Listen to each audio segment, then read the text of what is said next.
Muy bien, alumnos del Instituto Superior de Ciencias de la Salud, bienvenidos a una clase más de actividad física y deporte como agente de salud. Vamos a continuar desarrollando el concepto del sobrepeso, la obesidad y su tratamiento desde la actividad física, y hoy vamos a avanzar sobre la idea del balance energético.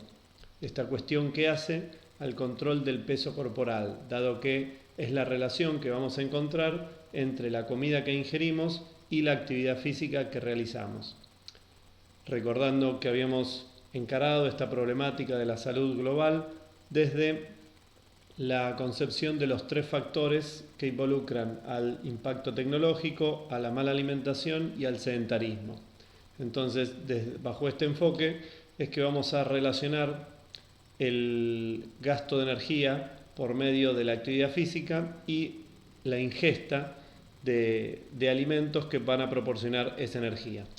En definitiva, lo que nosotros tenemos que encontrar para poder controlar el peso corporal es lo que denominamos un balance energético, es decir, la relación que existe entre el gasto de energía proveniente de los alimentos que realizamos cuando hacemos actividad física. Esta balanza va a estar en equilibrio o se va a inclinar hacia un lado o hacia el otro según sea más importante el gasto que la ingesta o viceversa.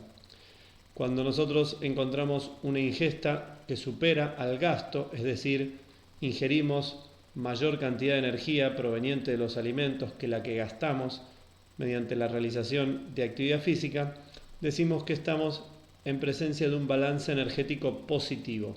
Este superávit energético, esta energía que nos sobra porque no la terminamos gastando como actividad física, va a formar parte de un ahorro energético. Es decir, como cuando nosotros tenemos capacidad de ahorro porque no gastamos toda la plata que ganamos o que ingresa por medio de un sueldo, podemos ahorrar. Con la energía sucede lo mismo. Nosotros incorporamos energía por medio de los alimentos y si esa energía no se gasta realizando actividad física, se produce ese balance energético positivo y en definitiva terminamos haciendo un ahorro de esa energía y esa cantidad de energía que no gastamos desde la actividad física va a parar a una especie de reserva, como si fuera una caja de ahorro en la que depositamos toda esa energía que no usamos. Así como cuando nosotros ahorramos, ¿sí? O en nuestra cultura nos sobra algún peso y vamos a comprar dólares para que no se desvalorice o lo invertimos en alguna que otra moneda o algún bono o lo que sea, el cuerpo, toda esa energía que le sobra y que no gasta, para ahorrarla, la cambia por otra moneda que es el tejido adiposo, es decir, toda esa glucosa que nos sobra porque no la utilizamos para producir energía, el cuerpo va, como quien dice, a la casa de cambio y compra la moneda de ahorro que es el tejido adiposo. Es por eso que la reserva de energía en nuestro cuerpo termina representándose en la grasa acumulada. Todo ese tejido adiposo que comienza a depositarse tanto, digamos, en la parte externa como interna de nuestro cuerpo, empieza a incrementar ese peso graso del que estuvimos hablando cuando hablamos de composición corporal. Es decir, que ese peso graso, esa parte de grasa de nuestro peso corporal que empieza a incrementarse, es lo que en definitiva nos va a dar el sobrepeso que tanto nos preocupa. Por otro lado, podemos decir que si el balance energético es positivo, esa reserva de energía es cada vez mayor y el peso graso aumenta por acúmulo de ese tejido adiposo. Cuando la ingesta es menor al gasto, es decir, cuando gastamos mayor cantidad de energía de la que ingerimos por medio de los alimentos, decimos que estamos ante un balance energético negativo. Es decir, que el gasto superó a la ingesta. Ese déficit energético se traduce en un gasto de energía por encima de aquella cantidad que supimos incorporar desde los alimentos. Ese metabolismo deficitario, si se quiere, es en definitiva lo que va a producir una disminución del peso graso. ¿Por qué? Porque si necesitamos mayor cantidad de energía que la que incorporamos desde los alimentos, toda esa energía que no proviene de los alimentos debe provenir de ese ahorro que tenemos acumulado. Es decir, que cuando el gasto de energía es superior a la ingesta, el individuo debe echar mano a ese tejido adiposo en el cual se aloja toda esa energía que supo ahorrar anteriormente. En definitiva, la alternativa que resta es cuando ese balance se encuentra en equilibrio y el gasto de energía es igual a la ingesta que proviene de los alimentos, decimos que estamos ante un balance energético neutro. En esas condiciones, cuando el cuerpo gasta toda la energía que consume, digamos, no presenta ni un aumento ni una disminución de ese peso graso, sino que el mismo se mantiene constante. En definitiva, ese gasto energético total decimos que es la energía que nosotros necesitamos para cumplir con nuestras actividades diarias, con nuestra vida. Está compuesta por un metabolismo basal, que es la energía que necesitamos para mantener a nuestro cuerpo en reposo o durmiendo. Está compuesto por el metabolismo, digamos, de la vida cotidiana, ¿sí? La energía, por ejemplo, que proviene desde la termogénesis de los alimentos, los procesos digestivos, ¿sí? Y la vida laboral, digamos, las tareas domésticas o nuestras ocupaciones rentadas, y por el metabolismo de la actividad física, es decir, que nosotros vamos a necesitar energía para mantener las funciones de nuestro cuerpo, vamos a necesitar energía para cumplir con nuestra vida cotidiana y vamos a necesitar energía para realizar actividad física. En general, en poblaciones normales, decimos que el metabolismo basal se lleva del 60 al 65% de la energía que consumimos. Las tareas de la vida cotidiana, la termogénesis de los alimentos y el metabolismo, digamos, de nuestras tareas diarias se lleva entre un 10 y un 15%, dependiendo de cuán sedentaria sea esa persona o cuán físicamente activa sea, y el restante 30 o 40% es la energía que destinamos a la práctica de actividad física en nuestros espacios de ocio y de tiempo libre.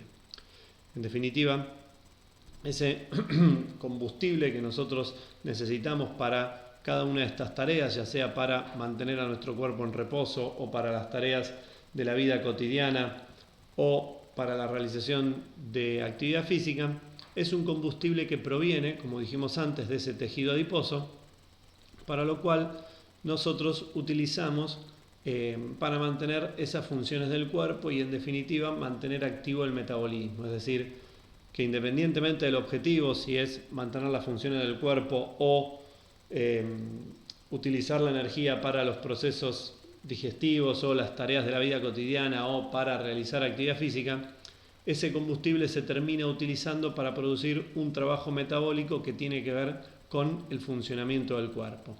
Ese trabajo metabólico es el que va a producir el gasto de energía.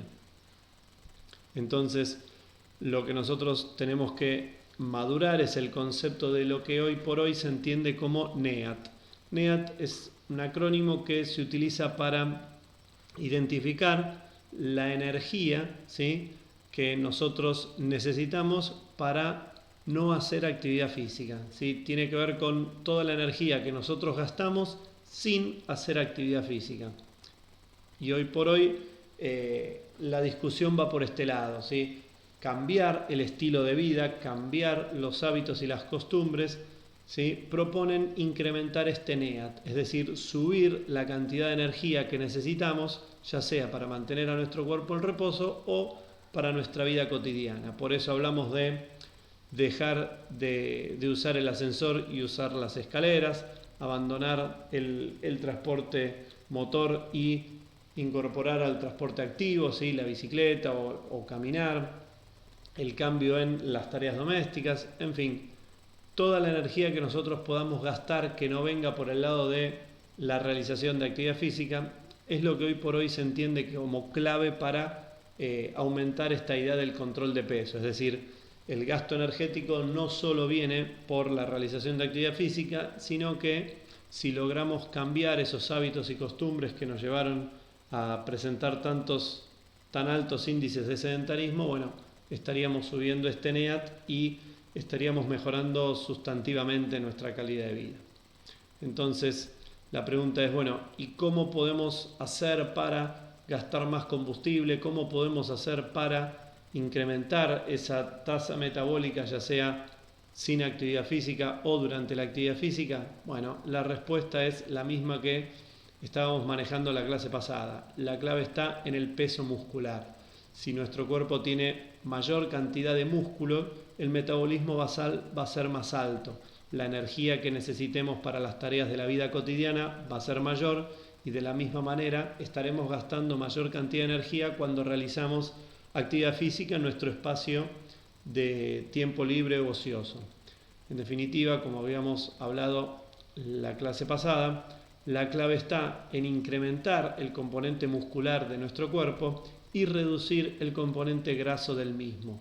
Cuanto mayor peso muscular tengamos y menor peso graso tengamos, nuestro cuerpo estará compuesto de forma más saludable, es decir, habremos logrado esa modificación saludable de la composición corporal, que como desarrollamos anteriormente es un concepto mucho más importante que el de bajar de peso. Acá no se trata de bajar de peso, de disminuir el peso que marca la balanza, sino de transformar esa composición corporal, lograr que suba el componente muscular y que baje el componente graso.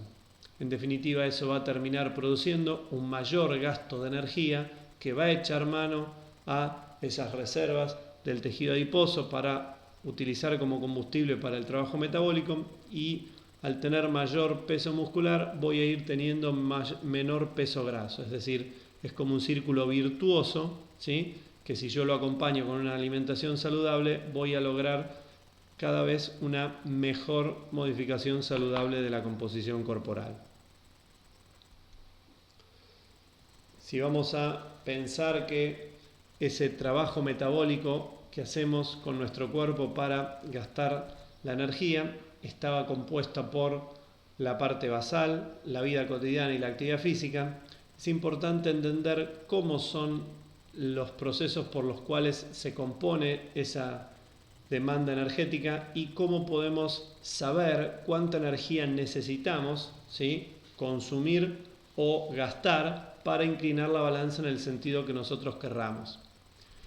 Si pensamos en el metabolismo basal, el mismo depende de varios factores. El factor del peso y la talla que hacen al tamaño corporal, el género o el sexo, mejor dicho, las situaciones a las cuales nos vemos sometidos en la vida cotidiana que nos generan estrés, y a la herencia familiar, entre otros aspectos, son los que más condicionan ese gasto de energía en términos de reposo. Si nosotros pensamos en las primeras ecuaciones o las formas más fáciles de aproximarnos a un cálculo de metabolismo basal, podemos pensar en multiplicar a nuestro peso corporal por 24. Aproximadamente gastamos 1 caloría por cada hora del día por cada kilo de masa corporal que tengamos. Es decir, que si nosotros multiplicamos a nuestro peso por 24, podemos llegar a tener una idea general de la energía que necesitamos para mantener nuestro cuerpo en reposo. Ahora bien, si vemos que depende de mayor cantidad de variables que del peso, podemos pensar en un análisis un poquito más fino, en el cual aparezcan las variables de edad y de sexo, además del peso. Entonces, en esa tabla podemos calcular el metabolismo basal o la tasa metabólica basal, es decir, podemos calcular la cantidad de energía que necesita nuestro cuerpo por día con un mejor nivel de ajuste, ¿sí?, con un error mucho más pequeño que con la ecuación de multiplicar el peso por 24.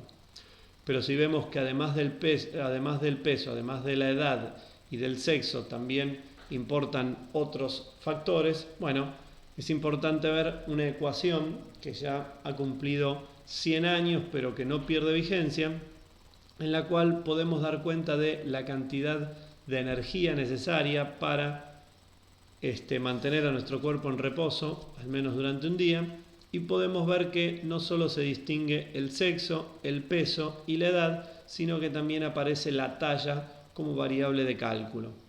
En definitiva, lo que nosotros sabemos es que necesitamos una determinada cantidad de energía, que por ahora la vamos a medir en calorías, es decir, los alimentos nos van a aportar una determinada cantidad de energía, y esa energía, ¿sí?, es la que nosotros vamos a utilizar en estos tres aspectos, para mantener a nuestro cuerpo en reposo, o para las tareas de la vida diaria, o para la práctica de actividad física. Esa cantidad de calorías, ¿sí?, en principio para el metabolismo basal, la podemos calcular con estas ecuaciones propuestas. Insisto que tienen 100 años, pero que no han perdido vigencia y continúan siendo válidas. Por el lado de la vida cotidiana, nosotros vamos a expresar ese plus de energía que necesitamos, además del metabolismo basal, en un porcentaje de ese metabolismo basal. Es decir, esa energía que necesita nuestro cuerpo para realizar tareas que no tienen que ver con la realización de actividad física oscila entre un 5 y un 50% del metabolismo basal. Esto quiere decir que si una persona tiene una vida muy sedentaria, es decir, que está prácticamente en reposo todo el día, le tenemos que agregar un 5% a ese metabolismo basal, y a medida que las personas tienen hábitos y costumbres más activas, ¿sí?, o tienen trabajos menos sedentarios, le vamos a sumar a ese metabolismo basal un porcentaje mayor, ¿sí?, que puede subir hasta el 50%. En definitiva, si además de hacer una tarea doméstica o un trabajo remunerado, es decir, además de la vida cotidiana y mantener la función del cuerpo, realizamos actividad física, bueno, necesitaremos un plus de energía, necesitaremos mayor cantidad de energía conforme aumente la carga de trabajo. Es decir, que a mayor carga, ¿sí?, y cuando digo carga me refiero a la carga como parámetro de entrenamiento, ¿sí?, intensidad, volumen, frecuencia, densidad, duración, etc. ¿Qué quiere decir? Que a mayor carga de trabajo, obviamente necesitaremos mayor cantidad de energía. Ahora bien, ¿cuál es el denominador común del metabolismo basal, el de la vida cotidiana y el de la actividad física? Es decir, ¿sobre qué descansa la cantidad de energía que nuestro cuerpo utiliza, ya sea para permanecer en reposo o para la vida diaria o para la actividad física? Bueno, siempre volvemos a lo mismo, y es a la masa muscular. A mayor cantidad de masa muscular, nuestro metabolismo basal será más alto, nuestro NEAT será más alto, y la energía que vamos a consumir en la actividad física será mayor. Por eso es tan importante el concepto del incremento de la masa muscular. Estamos muy acostumbrados a que a los alumnos con sobrepeso se lo mande a hacer trabajos que involucren al metabolismo aeróbico en su carácter continuo y de baja intensidad, ¿sí? Y está lleno de recomendaciones de que las personas con sobrepeso tienen que hacer actividad física de larga duración y de baja intensidad. Sí y no, ¿sí? Hay que desarrollar la masa muscular. ¿Por qué? Porque ese alumno, cuando duerma, va a tener mayor masa muscular que gaste energía, y ahí, entre comillas, va a estar el negocio, que va a estar adelgazando hasta cuando duerma, ¿sí? Cuando haga actividad física va a involucrar mayor cantidad de tejido muscular consumiendo energía, ¿sí? Entonces su tasa de consumo energético va a ser más alta. En definitiva, lo que va a gastar la energía es la masa muscular, ya sea en movimiento o en reposo. Entonces, a las personas con sobrepeso hay que desarrollar la hipertrofia, hay que entrenar la fuerza, ¿sí?, con los cuidados que más adelante veremos, pero no tanto volumen y baja intensidad, y empecemos a sumar estímulos de fuerza, ¿sí? La importancia de la masa muscular en todo esto es determinante.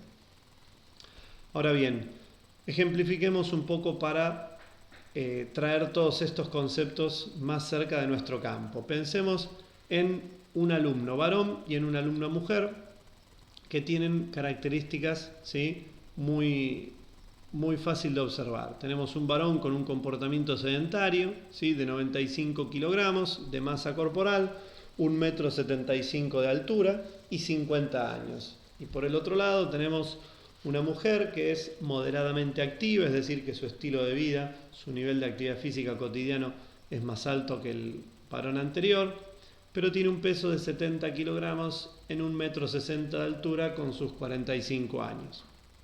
Si nosotros metemos esta información en las ecuaciones que mencionamos anteriormente, tenemos un cálculo de un metabolismo basal de 1909 calorías para el varón, ¿sí?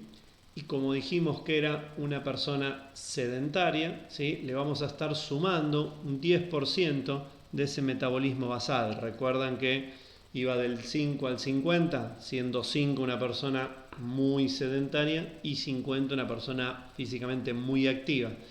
Entonces, si nosotros pensamos en ese cálculo, ¿sí? Y le sumamos un 10% de ese metabolismo basal, tenemos que ese alumno, ese varón sedentario, para mantener su peso graso, para tener un balance energético neutro, necesita incorporar 2.100 calorías por día. Es decir, que el metabolismo sin actividad física es de 2.100 calorías. Si ese alumno incorpora 2.100 calorías provenientes de los alimentos, su peso corporal se va a mantener, su peso graso se va a mantener, dado que su balance energético va a estar equilibrado. Por el lado del ejemplo de la mujer, con los datos propuestos, los usamos en la ecuación anterior y calculamos un metabolismo basal de 1.410 calorías, es decir, que mantener las funciones vitales y permanecer en reposo le consume a esa mujer 1.410 calorías. Si pensamos en un plus, ¿sí? Por su vida cotidiana, esa energía que necesita para los procesos vitales que no involucran a la actividad física, tenemos un plus del 30% de su metabolismo basal. Es decir, le sumamos un poco más porque estamos ante una mujer moderadamente activa, como decimos. Tiene una vida cotidiana, tiene un estilo, un hábito y una costumbre, ¿sí? de vida más activo que el caso anterior. Entonces, si sumamos esas 423 calorías a las 1.410, tenemos un total de 1.832 calorías que necesita para mantener el balance energético en neutro. Es decir, si incorpora proveniente de los alimentos 1.832 calorías, su peso graso se va a mantener estable, no va a aumentar ni tampoco va a disminuir de peso. Ahora bien, si estos alumnos quieren bajar de peso, ¿sí? Efectivamente, ¿qué van a tener que producir? Un déficit energético, como dijimos antes, para producir ese gasto de energía, para echar mano a ese ahorro, ¿sí? Para disminuir ese tejido adiposo que funciona como caja de ahorro energético, tenemos que producir un déficit energético, tenemos que inclinar la balanza hacia el balance negativo. En ese sentido, por cada kilogramo de grasa que nosotros querramos perder, ¿sí? Por cada kilo de grasa que ese alumno quiera bajar, va a tener que producir un déficit de 7.000 kilocalorías. Es decir, que por cada 7.000 calorías que produzca ese metabolismo deficitario, ¿sí? Va a disminuir 1 kilo de grasa. Y esto es una regla, es una equivalencia energética, así como 1.000 centímetros cúbicos equivalen a 1 litro, ¿sí? Y 100 centímetros equivalen a 1 metro. Bueno, 1 kilogramo de grasa equivale a 7.000 calorías. Si a mí me sobran 7.000 calorías, si yo ingiero 7.000 calorías más que las que gasto, voy a subir 1 kilo de grasa. Y si yo gasto 7.000 calorías más que las que consumí, voy a bajar 1 kilo de grasa, ¿sí? Esto es una regla. Entonces, si nosotros empezamos a pensar que un alumno nuestro tiene que perder peso graso, bueno, empezamos a ver que hay una medida para perder ese peso graso y tiene que ver con la restricción de energía proveniente de los alimentos. Entonces, nosotros podemos deber, entre comillas, 7.000 calorías para poder bajar 1 kilo de grasa. Si esas 7.000 calorías las restringo desde la alimentación o me las gasto desde la actividad física, bueno, es un tema que vamos a tratar más adelante, pero por cada 7.000 calorías que ese balance energético se incline hacia lo negativo, ¿sí?, se va a bajar 1 kilogramo de grasa. Entonces uno puede decir, bueno, entonces en este mes, ¿sí?, voy a suprimir 4 por 7, 28.000 calorías y voy a bajar 4 kilos. Bueno, no es tan fácil porque hay que recordar una regla que es que no conviene perder más del 3% de peso corporal por mes. Es decir, hay una tasa saludable a la cual se va modificando la composición corporal. No se pueden perder 5 kilos en una semana, 10 kilos en un mes, ¿sí? Hay que pensar en un valor relativo al peso corporal. Si nosotros nos aseguramos que nuestros alumnos vayan perdiendo peso progresivamente y siempre a un ritmo de el 2, el 3% de peso corporal por mes, nos vamos a asegurar que el peso que pierda nuestro alumno sea de grasa. Si nuestro alumno produce un descenso de peso superior al 3% mensual, en esa pérdida de peso ya estarán involucrados otros tejidos. Ese alumno no solo va a perder tejido adiposo, sino que también va a perder masa muscular, tal vez se deshidrate y pierda agua, ¿sí?, etcétera. Entonces, la garantía para que el alumno, entre comillas, no se coma otros tejidos que no sea el graso, ¿sí?, la garantía de que no haya autofagia, ¿sí?, es que se mantenga esa tasa en la pérdida de peso en el orden del 2 al 3%. Insisto, si se pierde más de un 3% de peso corporal por mes, seguramente estaremos perdiendo otro tejido además del graso. Y nosotros el único tejido que queremos perder es el peso graso.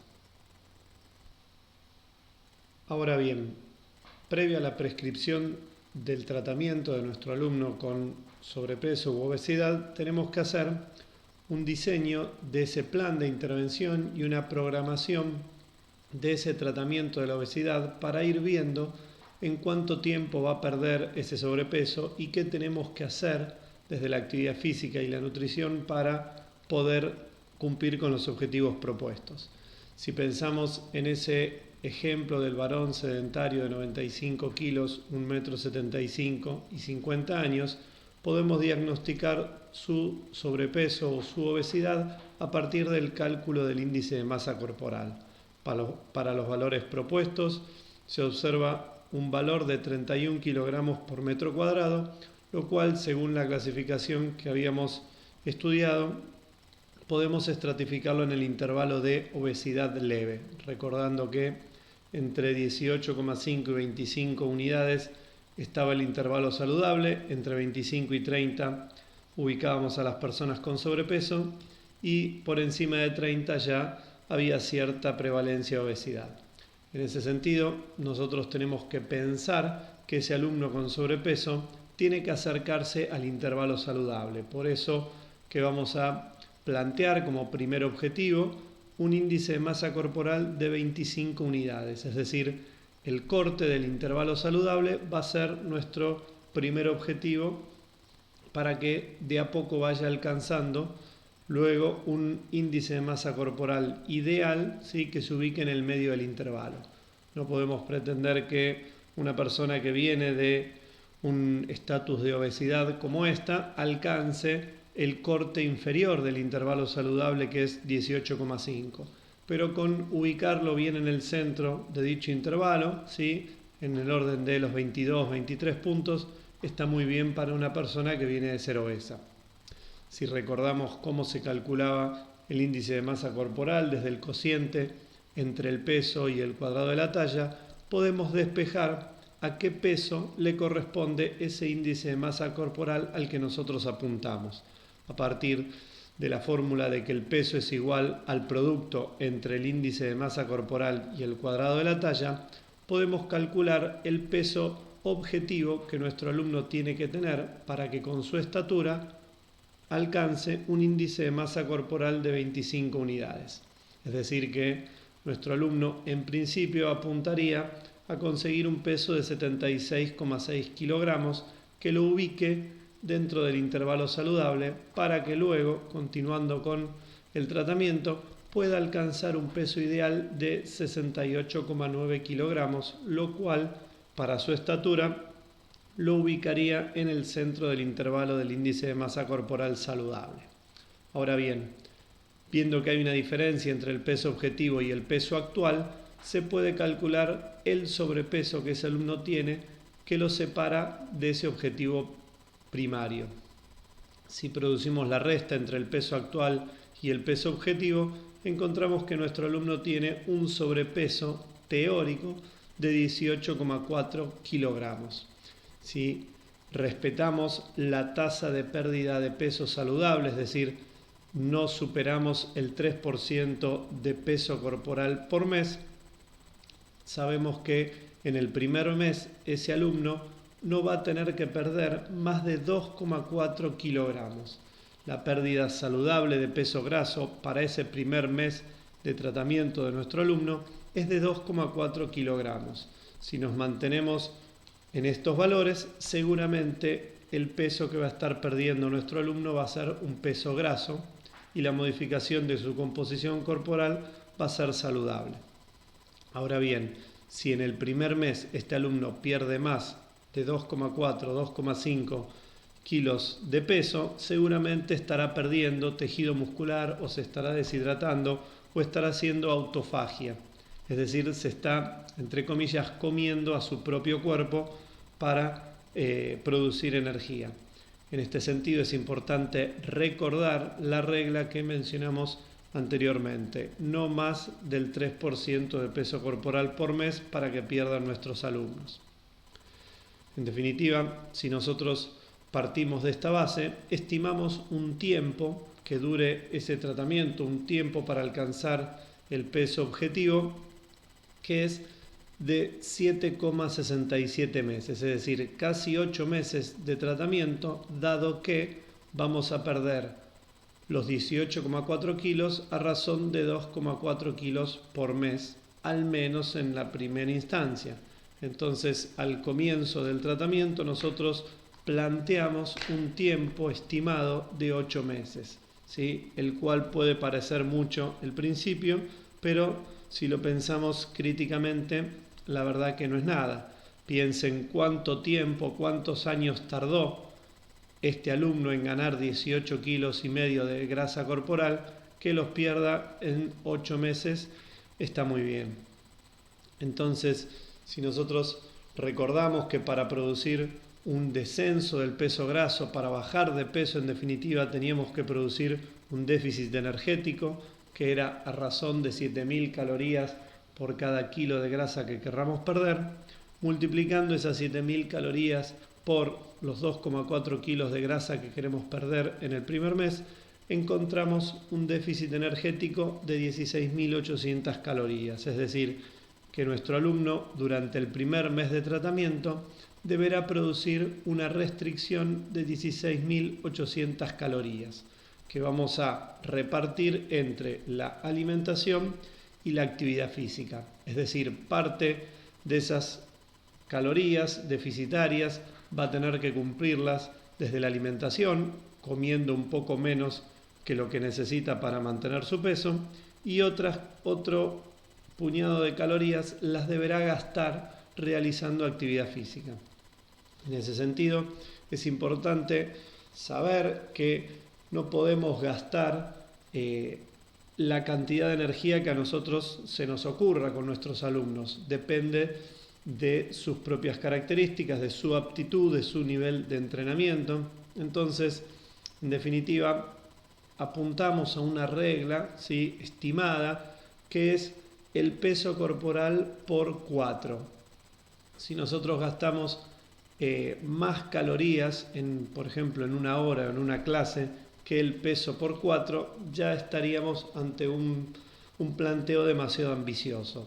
Para tener una idea, en clases que oscilan la hora y media, en estas poblaciones, ¿sí?, en las que nos movemos con alumnos de salud y no con deportistas entrenados, con gastar en el orden de las 300, 350 hasta 400 calorías, estamos muy bien, es un valor coherente.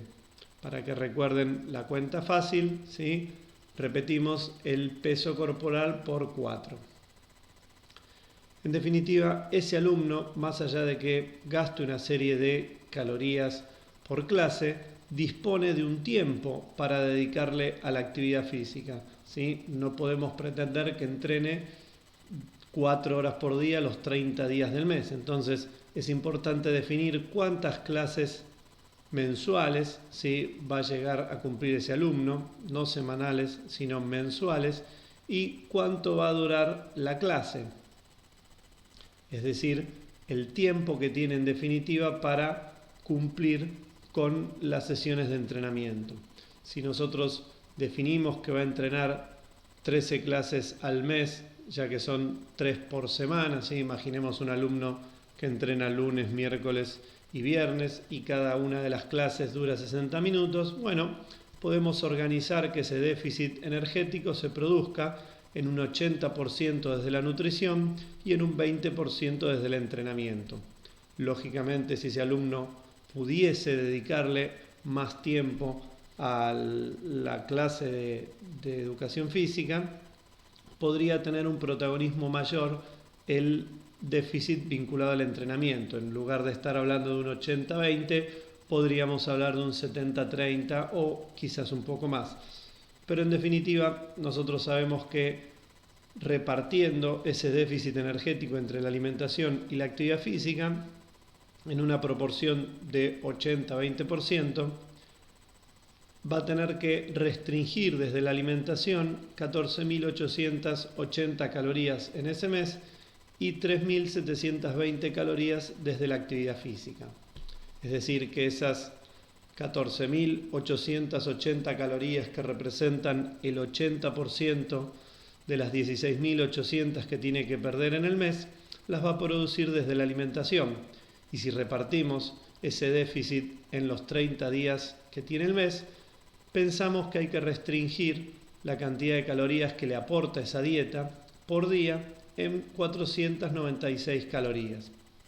Recordamos que el metabolismo energético de este alumno sin la realización de actividad física era de 2.100 calorías.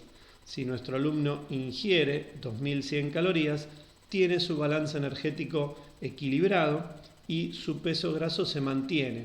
Pero si le restamos, en este caso, 496 calorías, entramos en un balance energético negativo y ese déficit energético se va a traducir en una dieta de 1.604 calorías por día. Es decir, va a comer aproximadamente 500 calorías menos que las que necesita para mantener su peso. La propuesta es que esas 500 calorías que no incorpora desde la alimentación las obtenga de su reserva energética, de su tejido adiposo. En definitiva, el encargado de programar esta dieta y esta orientación nutricional o estas recomendaciones alimenticias es el nutricionista. Nosotros nos vamos a tener que ocupar por el déficit energético que se va a producir desde el entrenamiento, es decir, esas 3.720 calorías que tiene que gastar en el mes, las vamos a repartir en las 13 sesiones que va a entrenar, lo cual nos da que en cada clase tiene que gastar 286 calorías. Esas 286 calorías, como dijimos, van a estar vinculadas a la carga de trabajo. Entonces nosotros, como entrenadores, tenemos que saber cómo periodizar, cómo dosificar esa carga de trabajo para que en la sesión de entrenamiento se gasten esas 286 calorías. Ahora, si pensamos en el otro ejemplo propuesto, en una mujer moderadamente activa, de 70 kilogramos de peso, 1,60 m de estatura y 45 años de edad, podemos diagnosticar su sobrepeso desde la antropometría. Es decir, que si le realizamos una evaluación antropométrica a esta alumna, podemos encontrar, por ejemplo, un porcentaje de masa grasa del orden de los 37 puntos porcentuales. Esto lo clasifica a esta alumna en el intervalo de sobrepeso. Recordamos que el porcentaje de masa grasa debe ser leído en función del sexo y la edad. Como habíamos visto en las tablas de la clase anterior, un valor del orden del 37% no es una obesidad, sino más bien un sobrepeso para este género y edad. En definitiva, ese 37% de grasa corporal representan 26 kilos de dicho tejido, calculado obviamente a partir de los 70 kilogramos de su peso corporal. ¿Esto qué quiere decir? Que de sus 70 kilogramos de peso, 26 son de grasa. Si recordamos los valores de corte para los intervalos saludables, en estas poblaciones definimos un 30% de masa grasa objetivo, ¿sí? Y un 25% ideal. Con el mismo criterio que el que expusimos anteriormente, lo más importante es primero meter en el intervalo saludable a esta alumna y luego seguir trabajando para ubicarla en el centro de dicho intervalo. Entonces, si pensamos en el sobrepeso que tiene esta alumna, a esos 26 kilos de grasa que tiene hoy, le tenemos que restar lo que nos gustaría que tenga, es decir, ese porcentaje objetivo, lo cual nos da un sobrepeso de 5 kilogramos. Es decir, le sobran 5 kilogramos de grasa.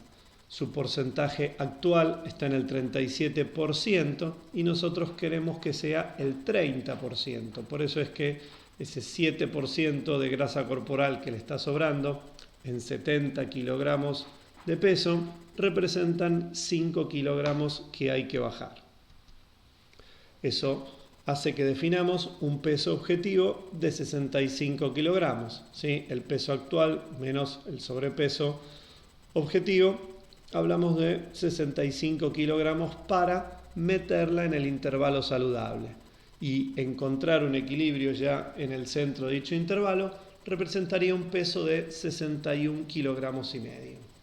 Tanto para el ejemplo anterior del varón sedentario como para este de la mujer moderadamente activa, es importante aclarar que estas estimaciones que hacemos, tanto del peso objetivo como del peso ideal, son estimaciones teóricas. Estamos hablando de un peso objetivo o de un peso ideal teórico, sin tener en cuenta el peso con el cual esa persona se ve bien, el peso con el cual esa persona está bien o, en definitiva, el peso con el cual esa persona se siente bien, ¿sí? Por eso que son primeras aproximaciones teóricas.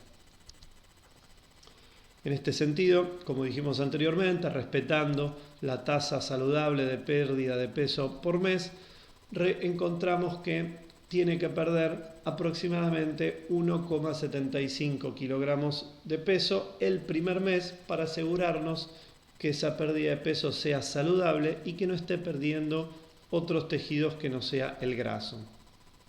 Pensando en que tiene que perder 1,75 kg en el primer mes, ¿sí? Y le sobran 5 kilos, bueno, pensamos en un tratamiento de casi 3 meses, 2,86 meses, un tiempo bastante corto que nos asegura que esos 5 kilogramos que se pierdan sean de grasa y no de otros tejidos.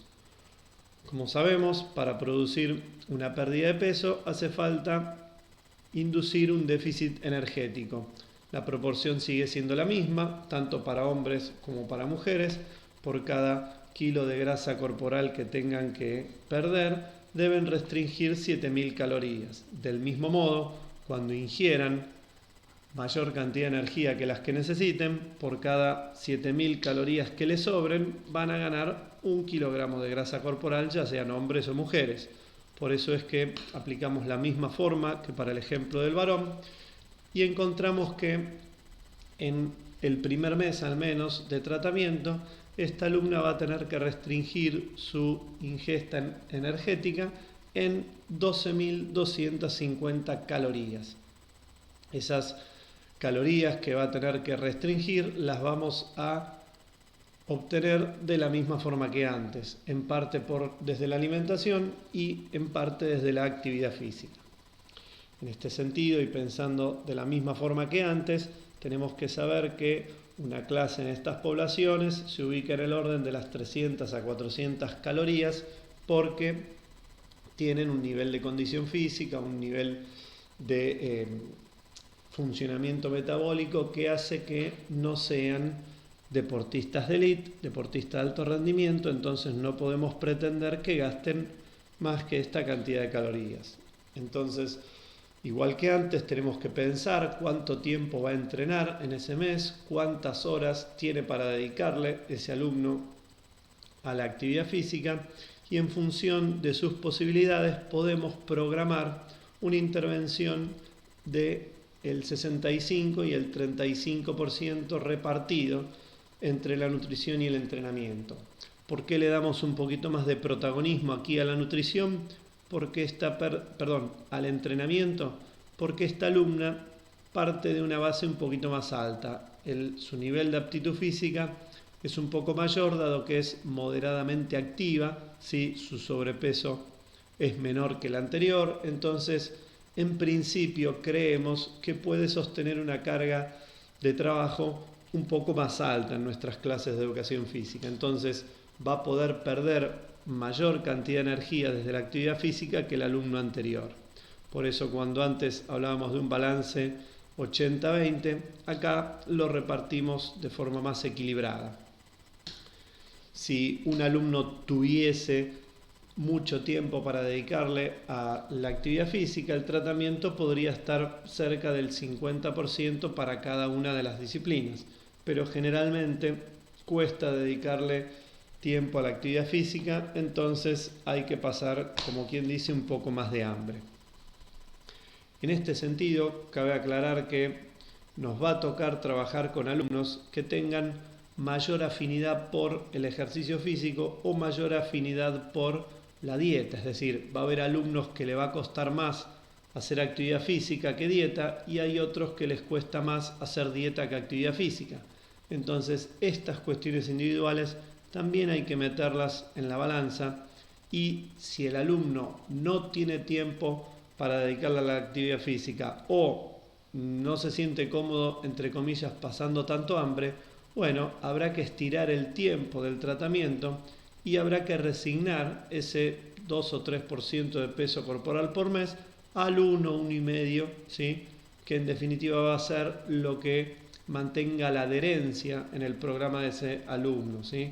Si nosotros le proponemos gastar mucha energía desde la actividad física y a él no le gusta, o si le restringimos mucho la ingesta calórica desde la alimentación y a él no le gusta, ese alumno en definitiva va a terminar abandonando el tratamiento y no va a sostener la adherencia en el programa.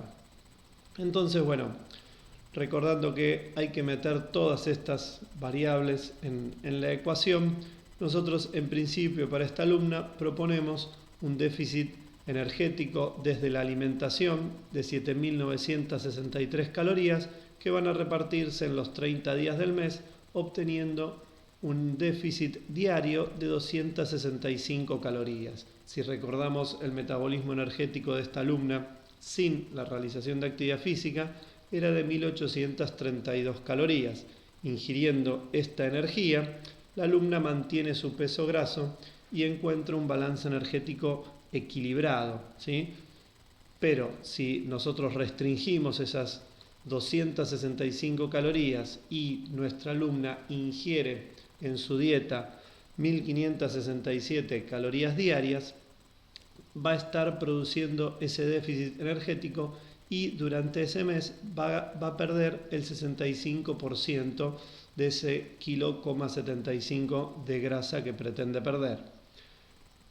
Igual que antes, la elaboración de ese plan nutricional estará en manos del nutricionista y nosotros seguiremos preocupados por el déficit que se produzca desde el entrenamiento, es decir, esas 4.287 calorías que debía restringir desde la actividad física, la vamos a repartir en las 13 sesiones que tiene para dedicarle a la actividad a nuestro alumno durante el mes y encontramos que esta persona tiene que gastar en cada clase 330 calorías.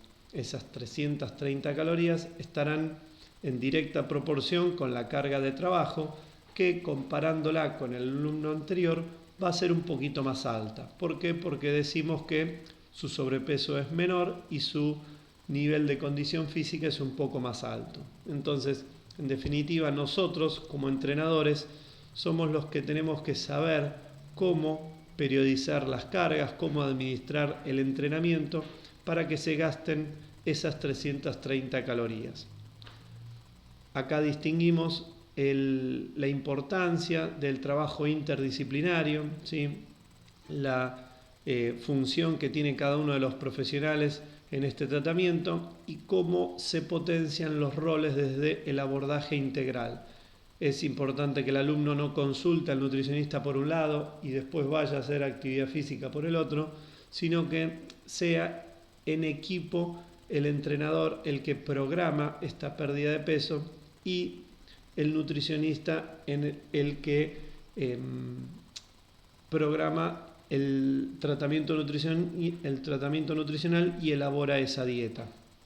En este sentido, es importante el diálogo con el resto de los profesionales del equipo, dado que cada uno tiene su propia impronta y en el caso de los nutricionistas en general, cuando el entrenador le propone un déficit de 265 calorías por día, los nutricionistas en general suelen decir ¿por qué tampoco se le puede restringir hasta 500? Bueno, y ahí cobra importancia el déficit desde la actividad física y esa modificación saludable del peso corporal, porque el problema o lo que a nosotros nos interesa no es que baje de peso, sino en definitiva que baje el peso graso. Ahora, a ponerse contentos que faltan menos cuentas que antes, ¿sí? Programar el entrenamiento implica el cálculo, pero ya estamos más cerca del final.